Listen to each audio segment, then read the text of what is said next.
Hey travelers, it's winter time. I'm running at reduced capacity, around 2 kilowatts over there, heat output, and you can see all the fans are off and it's still kind of chilly in here. 51 degrees. This is just with natural convection and whatever wind and stuff like that. And let's get an idea why that's the case. It's cold.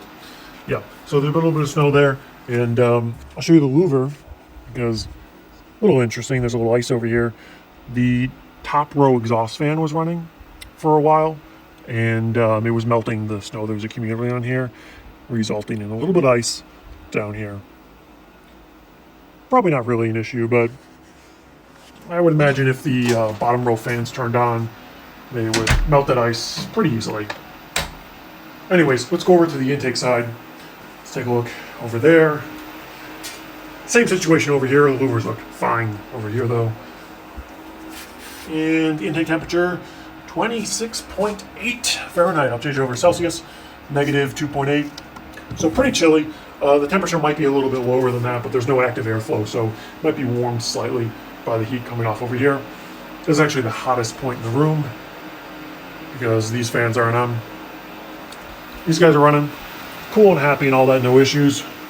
You can see the temperatures over there, right? It's reasonable, 30 something on the core. This is running pretty low fan speed. I'll let you get an idea what that looks like. So this is as low as it goes. If you can hear that. This is a temperature controller, so it's pretty cool for this. It's got a little temperature probe for wherever you want, and it'll control these external fans based on conditions, and you can set minimums and maximums and all the different things. Pretty cool. And 100% on this guy. Right, so that's cruising. So it saves power, and it also saves a little bit of wear on the cards by minimizing the heating and the cooling, the cycling. These are great. I recommend them. And yeah, overall the farm's working pretty good, no real issues. It's just a little bit worse performance than I expected in the winter. It's not really enough to heat this place with 2 kilowatts or so of these A2000s running with these openings. Of course, they're just completely open, so natural convection and wind and stuff like that is allowing air to pump through this building even without the fans. And I had this top row of fans, just these 4 on minimum speed for a while, and it was maybe 2.5 degrees cooler. So yeah, they were contributing, of course, but it wasn't entirely doing it. And if we go over here, we can look. Yeah, we're showing around a 17 degree differential right now. It was around 15 before, so I guess it went up a little bit, but that's part of the issue with relying on Mother Nature to provide your cooling. It's irregular. It's part of the appeal of having automatic temperature control. You save the temperature cycling. You get a bit more certainty and reliability. Showing 26 degrees outside, 43 inside, but the temperature sensor's down here. I should actually move it up because it's 51 up there, but yeah. Anyways, thought you guys might want to see.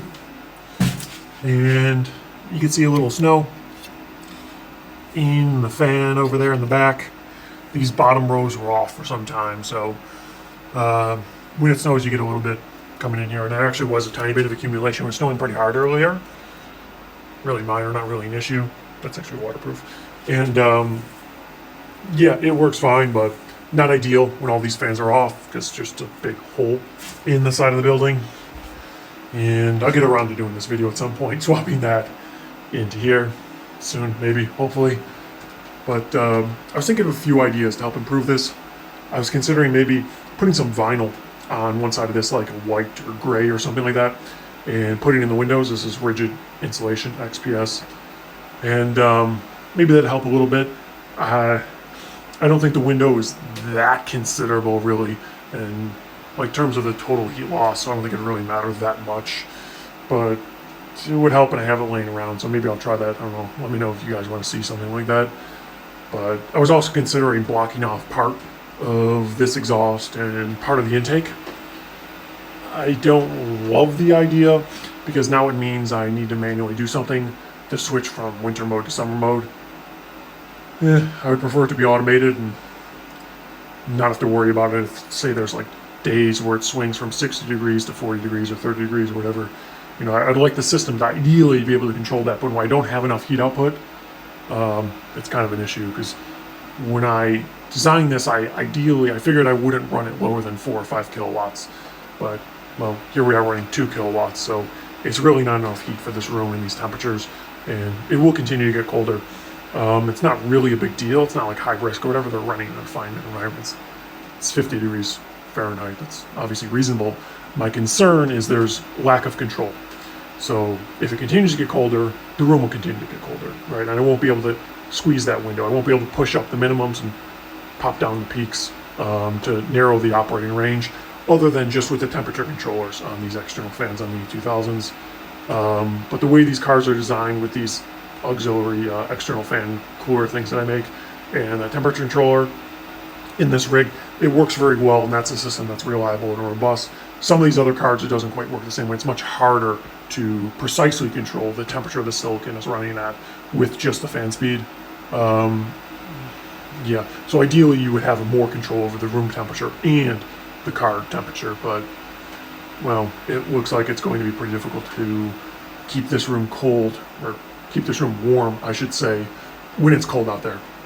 But maybe you guys out there have some interesting ideas to somehow minimize the air that wafts through this room when all the fans are off. I don't know, maybe there's something I'm missing. Let me know in the comments if you have any ideas like that. But I might try a few things and see how they go and update you with a video. But until next time, stay hashing.